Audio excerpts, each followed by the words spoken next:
এই তিনটি মামলার মোট 15 জন আসামিকে আইন শৃঙ্খলা রক্ষাকারী বাহিনী গ্রেপ্তার করে আদালতে উপস্থাপন করেছিল। গুমের দুটো মামলার মধ্যে একটি মামলা ছিল র্যাপিড অ্যাকশন ব্যাটালিয়নের পরিচালিত যে বন্দিশালা ছিল টিএফআই সেল, সেইখানে কিছু বন্দীকে আটক করে রাখা 2016 সাল থেকে 2024 সাল পর্যন্ত।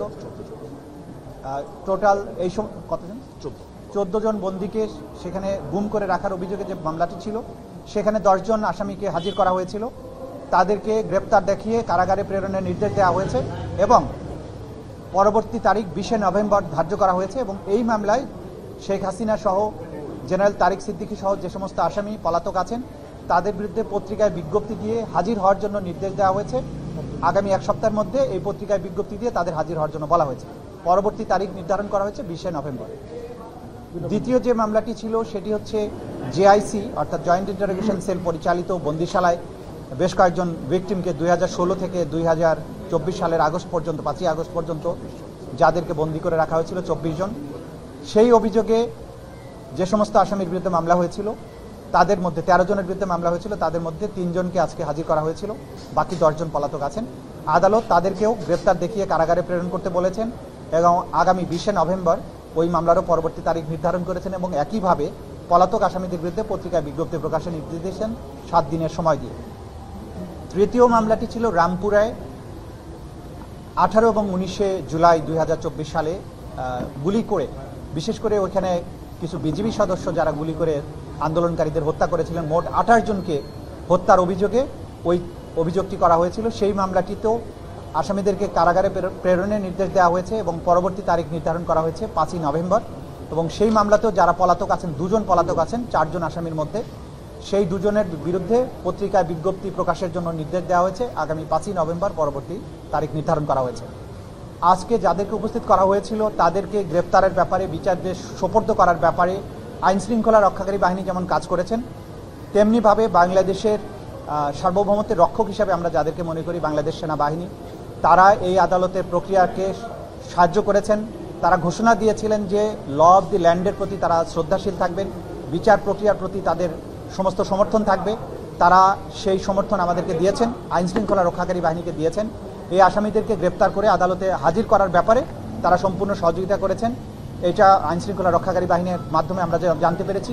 সুতরাং দেশপ্রেমিক সেনাবাহিনীর ব্যাপারে যে সমস্ত অপপ্রচার যারা করেন তাদেরকে আমরা বলবো অপপ্রচার করবেন না। ল অব দি ল্যান্ড এবং বিচার প্রক্রিয়া একটা রাষ্ট্রের সভ্যতার মাপকাঠি নির্ধারণ করে। একটা রাষ্ট্র কতটা ফাংশনাল আছে সেটা নির্ধারিত হয় সেই রাষ্ট্রের জুডিশিয়ারি কতটা স্মুথলি ফাংশন করে। সুতরাং রাষ্ট্রের বাহিনীগুলো আমাদের এই বিচার প্রক্রিয়াকে সমর্থন করা, তাকে স্মুথলি পরিচালনার ব্যাপারে যেটা করেছেন, এটা প্রসিকিউশনের পক্ষ থেকে আমরা সবাইকে যারা এই প্রক্রিয়াকে সাহায্য করছেন তাদের সবার প্রতি আমাদের কৃতজ্ঞতা জানাচ্ছি। তারা যেমন জুলাই আগস্টে নিরস্ত্র ছাত্র জনতার উপরে যে পরিচালিত হত্যাযজ্ঞের সময় তারা যেমন রুখে দাঁড়িয়েছিলেন বা মাঝখানে ভূমিকা পালন করেছিলেন, যেটা জাতি স্মরণ করে, একইভাবে এই যে বিচার প্রক্রিয়া, গুমের বিচার প্রক্রিয়ার ক্ষেত্রেও তারা তাদের সহযোগিতা করছেন, আইনের প্রতি তাদের শ্রদ্ধা দেখিয়েছেন। এটাও আমরা এই আজকের এই সময়ে আমরা উল্লেখ করতে চাই। এই পর্যন্ত আজকের আমাদের বক্তব্য ছিল। Thank you. ওনাদেরকে আইন শৃঙ্খলা রক্ষাকারী বাহিনী গ্রেপ্তার করে আজকে আদালতে উপস্থিত করেছে। তারা এখন যেহেতু আজকে আইনজীবীরা হাজির হয়ে তাদের পক্ষে ওকালতনামায় স্বাক্ষরের অনুমতি নিয়েছেন, তারা বলেছেন জামিনের আবেদন করতে চান। আদালত বলেছেন যেহেতু জামিনের আবেদন একটা প্রক্রিয়ার ব্যাপার আছে, প্রথমে ওকালতনামায় তারা সিগনেচার নেবেন, তারপরে নিয়মিতভাবে আবেদন করবেন। আদালত বলেছেন যে আবেদন থাকলে আপনারা রেজিস্ট্রার অফিসে আইন অনুযায়ী দাখিল করবেন, পরবর্তী তারিখে যদি কোনো আবেদন থাকে তখন সেটা তারা শুনানি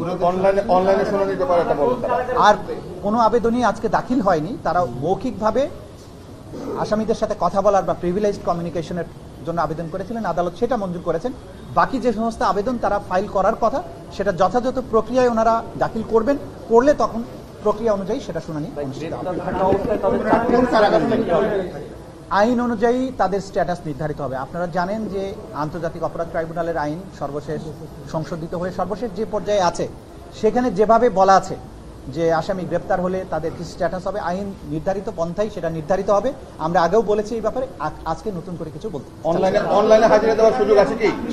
সেটা আদালত নির্ধারণ করবেন, সেটা ভবিষ্যতে যখন আবেদন আসবে বাস্তবতার নিরিখে আদালত যেটা ভালো মনে করবেন, যেটা বিচার প্রক্রিয়াকে স্মুথ করবে সবকিছু মিলিয়ে কনভিনিয়েন্ট হবে, সেটা আদালতের নির্দেশ অনুযায়ী যা হবার সেটা হবে। মানে ডিভিশন